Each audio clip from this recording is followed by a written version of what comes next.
හරි පුතේ. හානාහිය පානාහඬ හැරෙන් දැනේ කවි පන්තියේ උපදේශාත්මක ජන කවි නැත්තම් දැනමුතුකමට කී කවි තමයි ඇතුළත් වෙන්නේ. එතකොට සාමාන්‍ය ජන කවියා කොහොමද ජීවිතේ හැඩගස්වා ගන්න උපදෙස් දුන්නේ කියලා තමයි ඒ කවි පන්තියේ තියෙන්නේ. දැන් මේ කවිය ගත්තාම අඳුරු කරුවලේ පඳුරට මුවා වෙලා විදුලි එළිය දැක ගිනිහුල දියේ හෙලා අනුන් ලියන් දැක තමලියට තලතලා දුවන මුවන් දැක නොදමන් එළුව පලා. මේකේ ප්‍රධාන උපදේශ දෙකක් තියෙනවා.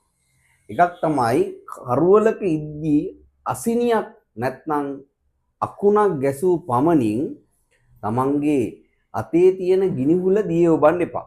ඒක තමන් කරන මෝඩකමක්. නැත්නම් මුග්ධ ක්‍රියාවක්. ගිනිහුලකට පුළුවන් අපිට මාර්ගය පැහැදිලි කරනවා වගේම ආරක්ෂාව ලබා දෙන්නත්. මොකද ගිනිහුලේ ගින්දරත් එක්ක සත්තු සර්පයි පවා ළඟට එන්නේ නැහැ. එතකොට ගිනිහුලකින් අපිට ආරක්ෂාවක් ලැබෙනවා, මාර්ගයත් පැහැදිලි කරලා දෙනවා. එතකොට විදුලි එළියක් නැත්නම් අසිනියකදී නැත්නම් අකුණකදී වෙන්නේ පුතේ විශාල එළියක් එකපාර නිර්මාණය කරලා ඒක නැති වෙලා යන්නේ. එතකොට ඒක එකක්. ඊළඟ එක කියනවා අනුන් ලියන් දැක තමලියට තලතලා. පිටදී දකින රූපයෙන් ලක්ෂණ කාන්තාවන් නිසා ගෙදර අප්‍රමාණ කැපකිරීමක් කරන බිරිඳ හිරිහැර කොට ප්‍රතික්ෂේප කරන්න එපා කියන එක තමයි ජන කවිය මේකදී යෝජනා කරන්නේ.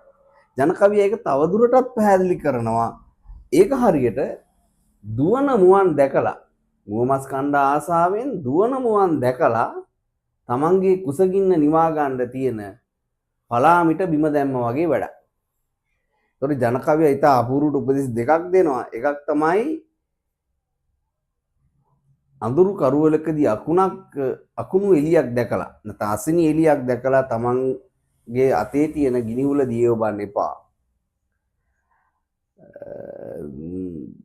මුවමස් කන්න ආසාවෙන් දුවන මුවන් දැකලා අතේ තියෙන පලාමිට බිම දාන්නත් එපා.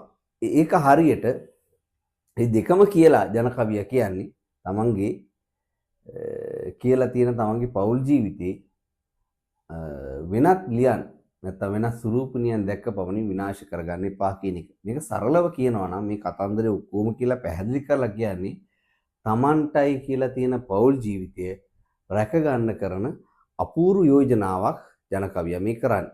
ඒ නිසා හොඳට මතක තියාගන්න తాවකාලික සතුට වෙනුවෙන් තමන්ගේ ජීවිතේ රැකගෙන යන්න තියෙන සොඳුරුතම දේවල් අහිමි කරගන්න එපා කියන ඉල්ලීම මේ කවිය ඇතුලේ තියෙනවා.